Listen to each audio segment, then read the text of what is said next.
할렐루야. 오늘도 새날을 주신 하나님을 찬양합니다. 벌써 금요일입니다. 이제 오늘 하루 열심히 살면 또 내일 주말이니까 주말을 또 기대하시고 오늘도 주 안에서 승리하는 하루를 보내시기를 바랍니다. 오늘 우리에게 주시는 하나님의 말씀은 디모데후서 2장 20절에서 26절까지 말씀입니다. 2장 20절에서 26절 말씀을 봉독해 드리겠습니다.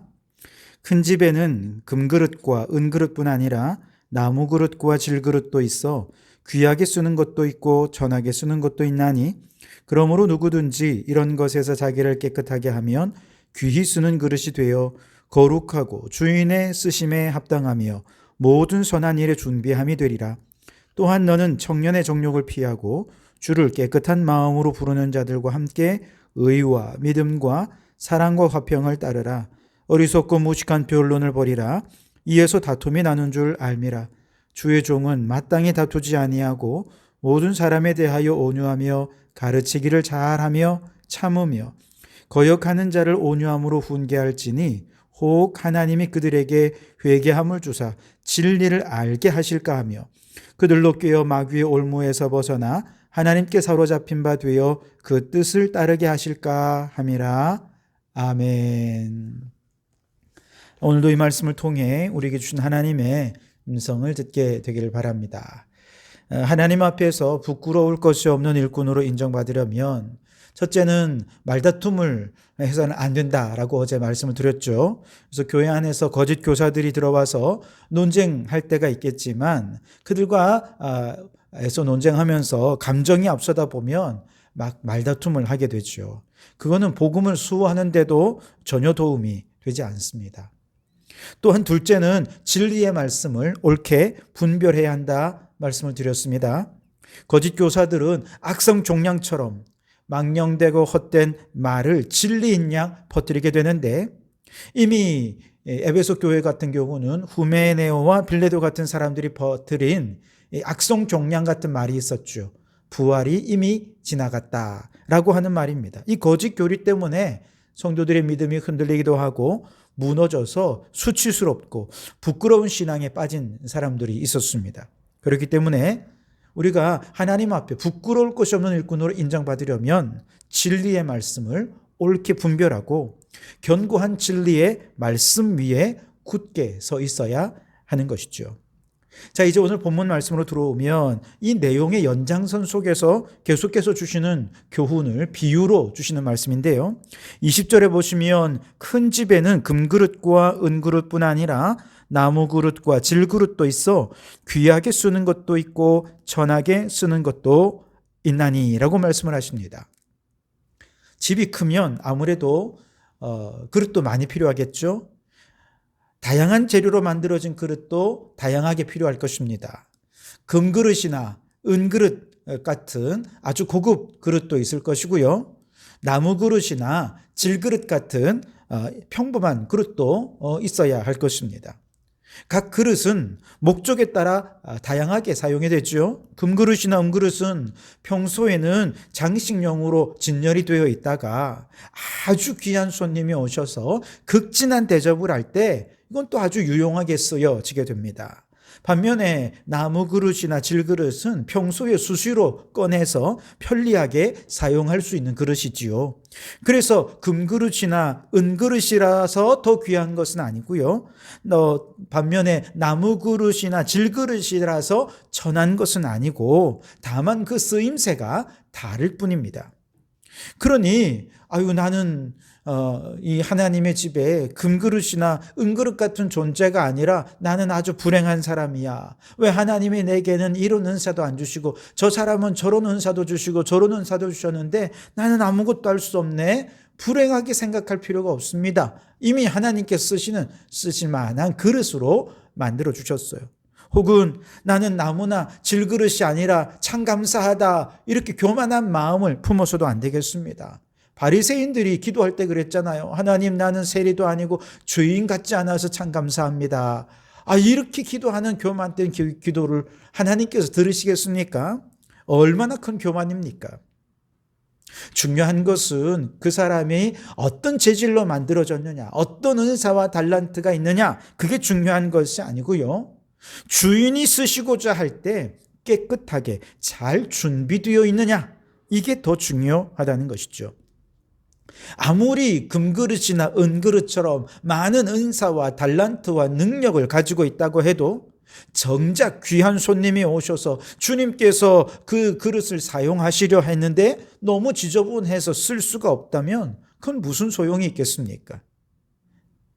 아무리 나무나 질그릇같이 보잘것없어 보이는 은사와 달란트를 가지고 있다 하더라도 우리 주님께서 쓰시고자 할 때 늘 깨끗하게 잘 준비되어 있는 그릇이라면 주인은 깨끗한 그릇을 사용하지 않겠습니까? 21절 말씀에 그러므로 누구든지 이런 것에서 자기를 깨끗하게 하면 귀히 쓰는 그릇이 되어 거룩하고 주인의 쓰임에 합당하며 모든 선한 일에 준비함이 되리라 라고 말씀을 하십니다. 자, 여기서 선하다 혹은 귀하다, 여러분 이 기준이 무엇입니까? 재질이 무엇이냐가 아니죠. 주인의 쓰임에 합당하냐라고 하는 것입니다. 우리는 항상 주님이 언제 어디서고 우리를 사용하시고자 할 때 주님 뜻대로 사용하실 수 있도록 늘 깨끗하게 준비된 자가 되어야 됩니다. 바로 그 사람이 선한 사람이고 그 사람이 귀한 그릇이라 말할 수 있는 것이죠. 그렇다면 우리가 자신을 더럽히지 않고 늘 깨끗하게 준비된 그릇이 되려면, 그래서 주인께 귀하게 쓰임받는 그릇이 되려면 어떻게 해야 되느냐? 오늘 22절 말씀에 또한 너는 청년의 정욕을 피하고 주를 깨끗한 마음으로 부르는 자들과 함께 의와 믿음과 사랑과 화평을 따르라, 그렇게 말씀을 하십니다. 청년의 정욕을 피하라 그랬는데 청년의 정욕이 무엇입니까? 앞에서 말씀드렸던 것처럼 말다툼에 휘말릴 수 있는 그런 감정에 치우친 마음으로 의미하는 것이죠. 젊은 청년들이 뭐 다 그런 건 아닙니다만 젊은 청년들의 이 정욕으로 가득 찬 마음은 변론함에 있어서 감정에 빠지기 쉽고, 그래서 빨리 열이 오르고 화도 내고 경험이 부족해서 실수를 저지르기도 하고 심지어 더 담대하게 더 무모하게 일을 처리해 버리는 바로 그런 것이 청년의 정욕이라고 할 수 있습니다. 그래서 바울은 이와 같은 청년의 정욕으로 까딱 잘못했다가는 쓸모없는 논쟁에 휘말려서 복음을 지키지도 못하고 내 믿음까지도 무너져 버릴 수 있으니 이런 청년의 정욕은 피하라 라고 아주 신중하게 권면을 하고 있는 것이죠. 그러면서 주를 깨끗한 마음으로 부르는 자들과 함께 의와 믿음과 사랑과 화평을 따르라 말씀을 하십니다. 여기서 주를 부르는 자들, 무슨 말입니까? 예배하는 자를 의미합니다. 예배하는 자, 주를 부르는 자 같은 말입니다. 아주 전형적인 표현입니다. 그런데 여러분, 예배의 핵심이 무엇입니까? 예배의 핵심은 내가 주인 되었던 삶이 이제 주인 되었던 것은 내려와 하나님이 내 삶의 주인이 되는 것입니다. 나 자신의 것이 우선이 되었던 삶이 이제 하나님이 우선이 된 삶으로 우선순위가 바뀌는 것입니다. 무가치하고 헛된 세상의 가치를 추구하며 살아가던 인생이 예배를 통해 하나님의 뜻을 깨닫고 진정 하나님이 뜻하시는 것들을 추구하는 삶으로 삶의 목적과 방향이 바뀌어지는 것을 의미하는 것이죠. 그렇게 주인이 바뀌고 삶의 우선순위와 목적이 하나님 중심으로 변화되는 바로 이 사람이 주를 부르는 자, 예배자인 것이죠. 이처럼 온전한 예배자가 되면 그의 일상이 어떻게 바뀌느냐? 의와 믿음과 사랑과 화평을 따르는 자가 됩니다. 즉 올바른 신앙적인 마음, 그런 삶으로 화평을 도모하며 사랑하며 살게 된다는 것이지요. 그래서 여러분, 우리가 늘 깨끗한 그릇으로 주님께서 쓰실 만한 그릇으로 준비되려면 먼저 예배를 통해 청년의 정욕을 제어하고 하나님이 주인된 마음을 가질 수 있어야 됩니다. 그리고 그 마음으로 우리의 모든 삶 속에 화평을 추구하는 삶을 살아야 하는 것이죠. 그러니 여러분, 온전한 예배자가 되십시오. 오늘 이 아침 주여 우리를 온전한 예배자가 되게 해 주십시오. 삶의 우선순위와 목적과 주인이 바뀌어지게 해 주십시오. 그렇게 하나님의 뜻대로 화평한 자로 살아가게 해 주십시오. 기도하는 이 아침이 되실 수 있기를 바랍니다. 또한 우리 주님께 귀하게 쓰임받는 깨끗한 그릇이 되려면 어떻게 해야 되느냐? 온유해야 한다고 말씀하십니다. 23절에서 마지막 26절까지의 말씀을 읽어드리겠습니다. 어리석고 무식한 변론을 버리라. 이에서 다툼이 나는 줄 알미라. 주의 종은 마땅히 다투지 아니하고 모든 사람에 대하여 온유하며 가르치기를 잘하며 참으며 거역하는 자를 온유함으로 훈계할지니 혹 하나님이 그들에게 회개함을 주사 진리를 알게 하실까 하며 그들로 깨어 마귀의 올무에서 벗어나 하나님께 사로잡힌 바 되어 그 뜻을 따르게 하실까 함이라. 아멘. 자, 무식한 변론을 버리려면 다투기를 좋아하는 기질과 정반대의 기질인 온유함의 기질, 온유함의 성품을 가진 자가 되어야 한다는 것이죠. 뿐만 아니라 가르치기를 잘 하려면 온유하고 침착한 기질을 가져야 합니다. 만약에 가르치는 사람이 싸우는 일에만 급급하고 한다면 도대체 그에게 뭘 배우겠습니까? 싸움질이나 배우지 않겠습니까? 뿐만 아니라 거역하는 자를 돌이키도록 그에게 훈계하기 위해서 꼭 필요한 것도 온유함입니다. 정말 온유한 마음으로 그를 위해 기도하고 오래 참고 인내하고 그렇게 기다리는 그런 성품과 그런 마음을 가진 자, 바로 그런 자를 통해서 주님은 돌이키는 것이죠.